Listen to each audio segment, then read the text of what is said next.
Hello friends, I am Sweety Singh Rajput. Welcome back to my YouTube channel. So guys, आप सभी कैसे हैं? आई होप आप बहुत अच्छे होंगे और बहुत अच्छे से अपनी पढ़ाई कर रहे होंगे।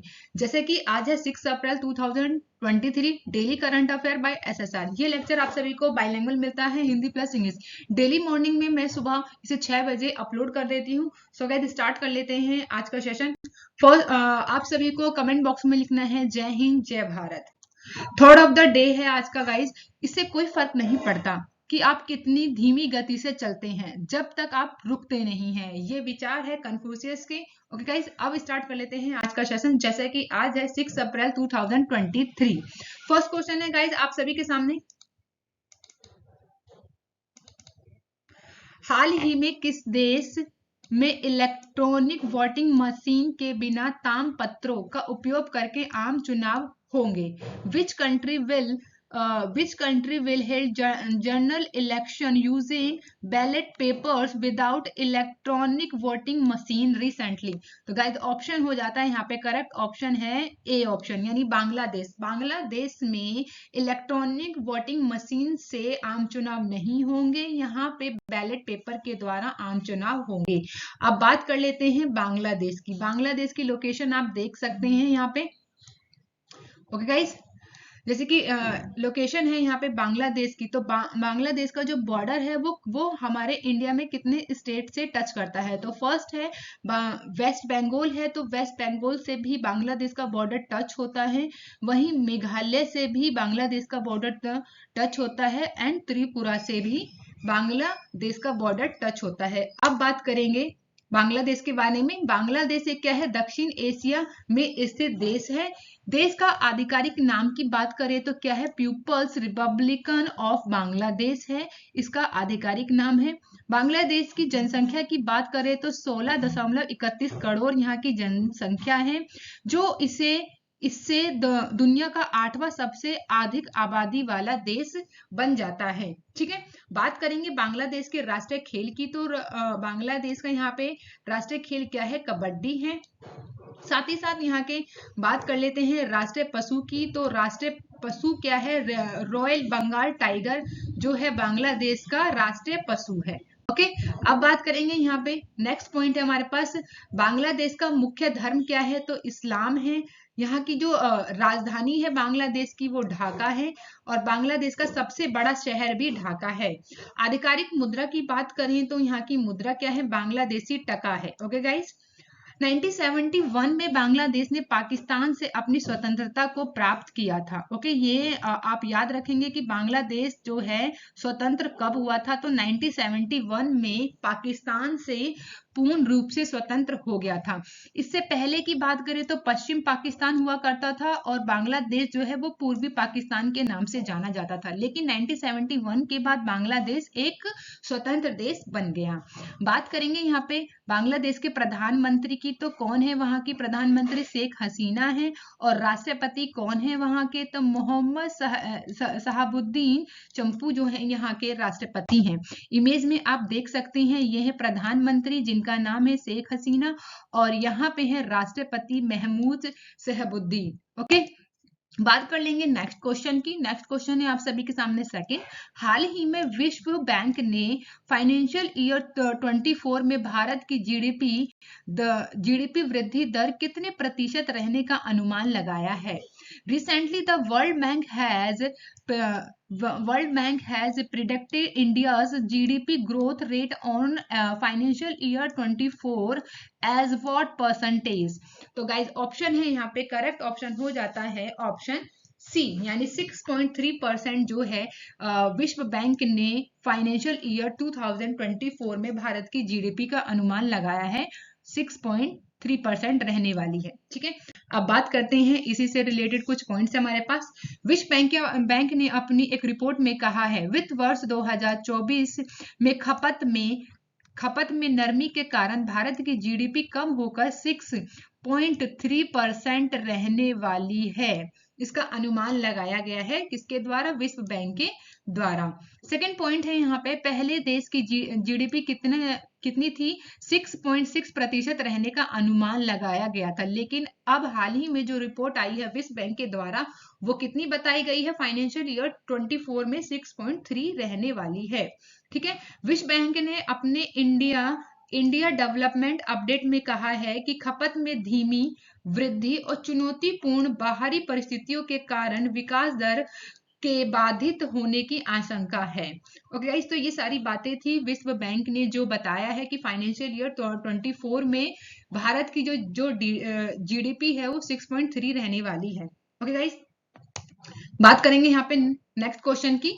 थर्ड क्वेश्चन है गाइस, हाल ही में अनुमानित टीबी मामलों के लिए खुद का मॉडल विकसित करने वाला दुनिया का पहला देश कौन बन गया है? Which country has recently become the first country in the world to develop its own model for projected TB case? तो गाइस करेक्ट ऑप्शन हो जाता है ऑप्शन बी, यानी इंडिया ने अभी टीबी मामलों के लिए खुद का मॉडल विकसित कर लिया है और वो इंडिया जो है दुनिया का पहला देश भी बन गया है ऐसा काम करने वाला। अब बात कर लेते हैं, इसी से रिलेटेड पॉइंट्स हैं हमारे पास। तो अनुमानित टीबी मामलों के लिए खुद का मॉडल विकसित करने वाला भारत जो है दुनिया का पहला देश बन गया है। तपेदिक यानी टीबी के बोझ का अनुमान लगाने वाला दुनिया पहला देश बन गया है।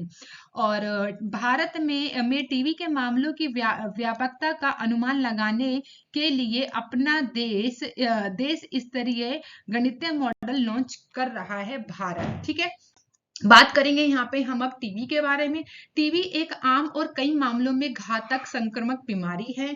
आम तौर पर ये जो टीबी है वो फेफड़ों पर हमला करता है। टीबी की फुल फॉर्म आप सभी मुझे कमेंट बॉक्स में बताएंगे। लेकिन यह शरीर के अन्य भागों को भी प्रभावित करता है। लेकिन जो इसका मेन टारगेट होता है टीबी का, जो टीबी जो है केवल जो है सबसे ज्यादा प्रभावित करता है वो फेफड़ों को ही करता है। ठीक है, नेक्स्ट पॉइंट है, यह हवा के माध्यम से तब फैलता है जब लोग सक्रिय जिस भी पर्सन को अगर टीबी है, अगर वो खांसता है, ठीक है, छींकता है या किसी अन्य प्रकार से हवा के माध्यम से अपना लार संचारित करता है तो वह टीबी दूसरे व्यक्ति को प्रभावित कर सकता है। ठीक है, नेक्स्ट पॉइंट है, बिना उपचार के अगर टीबी को छोड़ दिया जाता है संक्रमित लोगों के द्वारा तो 50% जो है अधिकतर लोगों की मृत्यु हो जाती है। ओके गाइस, हाँ, फिर बात करेंगे नेक्स्ट पॉइंट की। हर साल 24 मार्च को विश्व टीबी दिवस के रूप में मनाया जाता है। तो इस पॉइंट को आप याद रखिएगा कि विश्व टीबी दिवस कब मनाया जाता है, तो 24 मार्च को मनाया जाता है। भारत जो है इस बीमारी से सबसे ज्यादा प्रभावित होने वाला एशियाई देश है। ओके, बात करेंगे यहाँ पे, तो आप सभी को याद रखना होगा कि ट्यूबरक्लोसिस जो टीबी की फुल फॉर्म है वो क्या है, ट्यूबरक्लोसिस इसकी फुल फॉर्म है, जो कि हर साल 24 मार्च को मनाया जाता है। बात कर लेते हैं 2023 में इसकी थीम की। तो थीम है guys, yes we can end TB. हाँ, हम टीबी को खत्म कर सकते हैं, इस वर्ष की थीम है। ओके गाइज, तो ये सारी बातें जो थी वो टीबी से रिलेटेड थी। ओके, तो आप इन सभी बातों को याद रखेंगे। नेक्स्ट क्वेश्चन है आप सभी के सामने फोर्थ, हाल ही में किस देश के राजा जिंगमे नामग्याल वांगचुक 3 दिवसीय भारत की यात्रा पर आए हैं? Recently which countries king Jigme नामयांग Wangchuck has become on a 3 days visit to India? तो गाइज यहाँ पे करेक्ट ऑप्शन हो जाता है ऑप्शन डी, यानी भूटान के राजा हैं जिंगमे नामयांग वांगचुक, जो कि 3 दिवसीय भारत यात्रा पर आए हैं। अब बात कर लेते हैं, तो देखिए इस इमेज में आप देख सकते हैं भूटान के राजा को, जिनका नाम है जिंगमे नामयांग वांगचुक। ठीक है, जो कि बात कर लेते हैं इस पॉइंट्स की। तो भूटान के राजा हैं जिंगमे नामयांग वांगचुक, जो दिल्ली के एयरपोर्ट पर आए थे। हमारे भारत के विदेश मंत्री डॉक्टर एस जयशंकर प्रसाद ने इनका स्वागत किया था। ठीक है, नेक्स्ट पॉइंट है गाइस, भारत विभिन्न क्षेत्रों में जैसे अंतरिक्ष सहयोग, स्मार्ट कृषि, युवा और खेल स्टार्टअप आदि में भूटान के साथ द्विपक्षीय सहयोग के नए रास्ते को तलाश रहा है। ठीक है, अब बात कर लेते हैं यहाँ पे, तो आप देख सकते हैं यहाँ पे डॉक्टर जयशंकर प्रसाद को, जो कि विदेश मंत्री हैं भारत के, और ये भूटान के राजा हैं वांगचुक। ओके, अब बात कर लेते हैं यहाँ पे भूटान के बारे में। तो फर्स्ट पॉइंट है आप सभी के सामने, भूटान जो है भारत और चीन की सीमा से लगा हुआ एक बहुत ही सुंदर देश है। संयुक्त राष्ट्र ने इसे 1974 में भूटान को एक देश के रूप में मान्यता दे दी थी। तो आपको याद रखना होगा कि भूटान को देश के रूप में कब मान्यता मिली थी, तो 1974 में। अब भूटान की राजधानी क्या है? भूटान की राजधानी है थिम्पू। ठीक है। भूटान का 60 से 70% जो है जंगल से घिरा हुआ है एरिया, और यहाँ के अधिकतर लोग जो है वो कृषि पर यानी खेती पर ही निर्भर हैं। ओके गाइस, नेक्स्ट पॉइंट है, भूटान में आधिकारिक जो धर्म है वो बौद्ध धर्म है, जो कि महायान शाखा से संबंधित है, जिसका अनुपालन देश की लगभग 3/4 जनता करती है भूटान में। ओके गाइस, तो यहाँ पे हम लोग देखेंगे मैप में कि भूटान की जो है लोकेशन देख लेते हैं एक बार। तो भूटान जो है बात करेंगे, भूटान जो है इंडिया के कितने स्टेटों से बॉर्डर को टच करता है, तो सिक्किम से भी ये बॉर्डर को टच करता है, जैसा कि आप देख सकते हैं। असम से भी बॉर्डर को टच करता है, वेस्ट बंगाल से भी बॉर्डर को टच करता है, और अरुणाचल प्रदेश से भी बॉर्डर को टच करता है। चीन से तो टच करता ही है, ये एक अनदर कंट्री है। ओके, तो मैंने यहाँ पे आप सभी को लोकेशन में भी बता दिया भूटान के बारे में। ओके, बात करेंगे यहाँ पे नेक्स्ट क्वेश्चन की, जो कि 5th क्वेश्चन है आप सभी के सामने। हाल ही में किस राज्य की विश्व प्रसिद्ध बसोहली पेंटिंग को जीआई टैग मिला है? Recently which state world famous Basohli painting got GI tag? तो गाइस करेक्ट ऑप्शन है यहाँ पे option A, Jammu and Kashmir की जो पेंटिंग है, जो कि वर्ल्ड फेमस पेंटिंग है बसोहली पेंटिंग, जिसे कि हाल ही में जीआई टैग मिला है। ओके, बात करेंगे यहाँ पे क्वेश्चन से रिलेटेड कुछ पॉइंट्स हैं। कठुआ जिले के विश्व प्रसिद्ध बसोहली पेंटिंग, जिसे national bank for agriculture and rural development यानी नाबार्ड जम्मू द्वारा भौगोलिक संकेत यानी जीआई टैग प्राप्त हुआ है। ठीक है, बात करेंगे कहाँ पर है ये प्रसिद्ध बसोहली पेंटिंग, तो कठुआ जिले की बात हो रही है। ठीक है, अब बात करते हैं जीआई पंजीकरण में इतिहास में पहली बार है जो कि जम्मू क्षेत्र के हस्तशिल्प के लिए जीआई टैग दिया गया है। ओके, अब बात करेंगे यहाँ पे, तो आप पेंटिंग में देख सकते हैं यहाँ पे यही है बसोहली पेंटिंग, जो कि जम्मू एंड कश्मीर की है, और इसे ही जीआई टैग दिया गया है नाबार्ड के द्वारा। ठीक है, नेक्स्ट क्वेश्चन है आप सभी के सामने 6th क्वेश्चन है। हाल ही में भारत और किस देश ने पहले रक्षा सहयोग समझौते पर हस्ताक्षर किए हैं? Recently India and which country have sign the first defence cooperation agreement? तो गाइस करेक्ट ऑप्शन है यहाँ पे 6 का ऑप्शन सी, यानी कि रोमानिया। भारत और रोमानिया पहले रक्षा सहयोग समझौता पर हस्ताक्षर करने जा रही हैं। ठीक है, बात करेंगे यहाँ पे 7th क्वेश्चन की। तो 7th क्वेश्चन गाइज आप सभी के लिए मोस्ट इंपोर्टेंट क्वेश्चन है यहाँ पे, तो आप स्टार बना लीजिएगा आगे। ठीक है, ओके, 7th क्वेश्चन है, हाल ही में किसने FICCI महिला संगठन की 40वीं अध्यक्षता का पदभार संभाला है? Who has recently take over the 5th president of FICCI women's organisation? तो गाइस करेक्ट ऑप्शन हो जाता है यहाँ पे 7th का ऑप्शन बी, यानी कि सुधा शिव कुमार जो है FICCI की महिला संगठन की 40वीं अध्यक्ष का पदभार संभाल रही हैं। ठीक है, यहाँ बात करेंगे हम इसी क्वेश्चन से रिलेटेड कोई एक पॉइंट है यहाँ पे। सुधा शिव कुमार ने फिक्की महिला संगठन की 40वीं अध्यक्ष का पदभार संभाला है, जो कि सुधा शिव कुमार ने 39वें यानी कि 39वें वार्षिक सत्र में फिक्की लेडीज ऑर्गेनाइजेशन यानी कि FLO के 40वें अध्यक्ष के रूप में पदभार ग्रहण किया है। ओके गाइस, तो आप देख सकते हैं यहाँ पे इमेज में सुधा शिव कुमार को। ठीक है, अब बात करते हैं यहाँ पे नेक्स्ट क्वेश्चन की, जो कि 8th क्वेश्चन है गाइस। 8th क्वेश्चन है आप सभी के सामने, डिजास्टर रिस्टेलिंग इंफ्रास्ट्रक्चर पर 5वां अंतरराष्ट्रीय सम्मेलन कहाँ आयोजित हुआ है? Where was the 5th international conference on disaster resilient infrastructure held? Okay guys, तो करेक्ट ऑप्शन हो जाता है यहाँ पे ऑप्शन डी, नई दिल्ली में इंटरनेशनल कॉन्फ्रेंस, जो कि 5th इंटरनेशनल कॉन्फ्रेंस है डिजास्टर रेजिलेंट इंफ्रास्ट्रक्चर, ठीक है, वहां पे हुआ है न्यू दिल्ली में। ठीक है, बात करते हैं इसी से रिलेटेड कुछ पॉइंट की। नरेंद्र मोदी ने 4 अप्रैल, जो कि हमारे पीएम हैं भारत के, 4 अप्रैल को एक वीडियो के संदेश के माध्यम से आपदा प्रतिरोधी अवसंरचना यानी कि ICDR 2023 के 5वें अंतरराष्ट्रीय सम्मेलन को संबोधित किया है।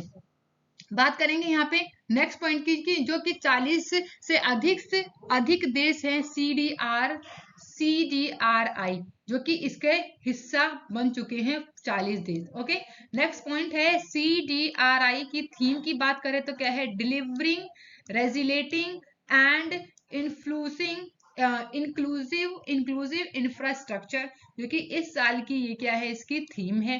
भारत के आधिकारिक तौर पर 23 सितंबर 2019 को न्यूयॉर्क में 2019 संयुक्त राष्ट्र जलवायु कार्रवाई शिखर सम्मेलन में CDRI का शुभारंभ किया गया था। ठीक है, भारत के द्वारा 2019 में, ओके, 23 सितंबर को। संस्थापक देश की बात कर लेते हैं यहाँ पे, तो भारत है, Australia, Bhutan, Fiji, Indonesia, Italy, Japan, Maldives, Mexico, Mongolia, Rwanda, Sri Lanka और यूनाइटेड किंगडम मिलाकर 13 देश हैं, जो कि वर्तमान में 40 देश हो चुके हैं। ओके, मुख्यालय की बात करें तो नई दिल्ली में है इसका मुख्यालय। ओके, अब बात करेंगे नेक्स्ट क्वेश्चन, जो कि 9th क्वेश्चन है। बांदीपुर ने 1 अप्रैल 2023 को प्रोजेक्ट टाइगर रिजर्व के रूप में 50 साल पूरे किए हैं, किस राज्य में है? Bandipur completed 50 years as a project tiger reserve on 1st April 2023 in which state? तो गाइस करेक्ट ऑप्शन हो जाता है ऑप्शन ए, कर्नाटक। कर्नाटक ने बांदीपुरा जो वहां पे प्रोजेक्ट टाइगर रिजर्व का जो पूरे 50 साल पूरे कर लिए हैं। ओके, बात कर लेते हैं यहाँ पे पॉइंट्स की। तो कर्नाटक में स्थित है बांदीपुर टाइगर रिजर्व, जिसने 1 अप्रैल 2023 को प्रोजेक्ट टाइगर रिजर्व के रूप में 50 साल पूरे कर लिए हैं। बाघों की आबादी की गिरावट को रोकने के लिए इसका उद्देश्य था कि बाघों की जो आबादी है उसको बढ़ाया जाए। उसके तहत उस उद्देश्य के लिए वर्ष 1973 में तत्कालीन प्रधानमंत्री थी इंदिरा गांधी, उनके द्वारा प्रोजेक्ट टाइगर रिजर्व को शुरुआत की गई थी। ओके, आरंभ में जब प्रोजेक्ट टाइगर को लॉन्च किया गया था तो बांदीपुरा में केवल 12 बाघ थे, लेकिन सुरक्षा और उपायों के परिणाम स्वरूप वर्तमान में अब 173 बाघ हो चुके हैं। ओके, इसकी स्थापना जो है प्रोजेक्ट टाइगर रिजर्व के तहत 1973 में की गई थी। किसके द्वारा, किनके द्वारा? प्रधानमंत्री थी, तत्कालीन प्रधानमंत्री जिनका नाम है इंदिरा गांधी के द्वारा। ठीक है, लोकेशन की बात कर लेते हैं तो कर्नाटक आप देख सकते हैं लोकेशन में, ठीक है, यहाँ पे, और यहीं पर है बांदीपुरा जहां पे पूरे 50 साल पूरे हो चुके हैं। ओके, बात करेंगे आज के सेशन का लास्ट क्वेश्चन है 10th question. The Indus enterprises tie Rajasthan की पहली महिला अध्यक्ष कौन बनी है? Who has become the first women chairperson of the Indus enterprises tie Rajasthan? तो गाइस करेक्ट ऑप्शन हो जाता है ऑप्शन डी, यानी कि सीनू झावर जो हैं टाई राजस्थान की पहली महिला अध्यक्ष बन चुकी हैं। ठीक है, बात कर लेते हैं इसी से रिलेटेड कुछ पॉइंट्स है। तो डॉक्टर सीनू झावर जो हैं वो 2023 से 2025 तक के लिए 2 साल के लिए कार्यकाल में रहेंगी। ठीक है, जो कि टाई राजस्थान का एक नया अध्यक्ष नियुक्त किया गया है डॉक्टर सीनू झावर को। इससे पहले कौन थी? सॉरी गाइस, इससे पहले थी डॉक्टर कौन थे? तो डॉक्टर रवि मोदानी थे। इनके स्थान पर ही डॉक्टर सीनू झावर को नियुक्त किया गया है 2 साल के लिए। ठीक है, डॉक्टर झावर जो है राजस्थान की 21 साल के इतिहास में इस पद को पर आसीन होने वाली पहली महिला हैं। तो आप देख सकते हैं इमेज में सीनू झावर को। ठीक है, सो गाइज आज हम पढ़ने वाले हैं 5 वर्ड जो हैं, जो कि डेली हम पढ़ते हैं। ओके, तो फर्स्ट वर्ड है आप सभी के सामने स्टिंच, स्टिंच का मतलब होता है दुर्गंध, बदबू। स्टिंच का मतलब क्या होता है गाइस? फर्स्ट वर्ड है आप सभी के सामने, इसका मतलब क्या होता है? मीनिंग है दुर्गंध या बदबू। ठीक है, नेक्स्ट वर्ड है सेकंड आप सभी के सामने, जो है कि रिनिंग। रिनिंग का मतलब होता है इनकार करना। रिनिंग का मीनिंग क्या होगा? इनकार करना। थर्ड वर्ड है आप सभी के सामने कंपोर्ट। कंपोर्ट का मतलब होता है सहमत होना। कंपोर्ट का मीनिंग क्या होता है गाइस? सहमत होना। ओके, फोर्थ वर्ड है आप सभी के सामने रिसिप्टिव। रिसिप्टिव का मतलब होता है ग्रहणशील। रिसिप्टिव का मतलब क्या होता है? ग्रहणशील। एंड आज का जो फिफ्थ वर्ड है वो है इसके स्क्विड। स्क्विड जो है हमारा फिफ्थ वर्ड है, जिसका मीनिंग होता है तिरछा करना। स्क्विड जो कि इसका मीनिंग है तिरछा करना। तो गाइज आप सभी का thank you so much for this video के लिए, कि जो कि आप लोगों ने वॉचिंग यानी कि देखा है। ठीक है, और आप मेरे वीडियो को शेयर करें, लाइक करें, ज्यादा से ज्यादा शेयर करें। थैंक यू गाइज, मिलते हैं नेक्स्ट क्लास में। Bye bye guys.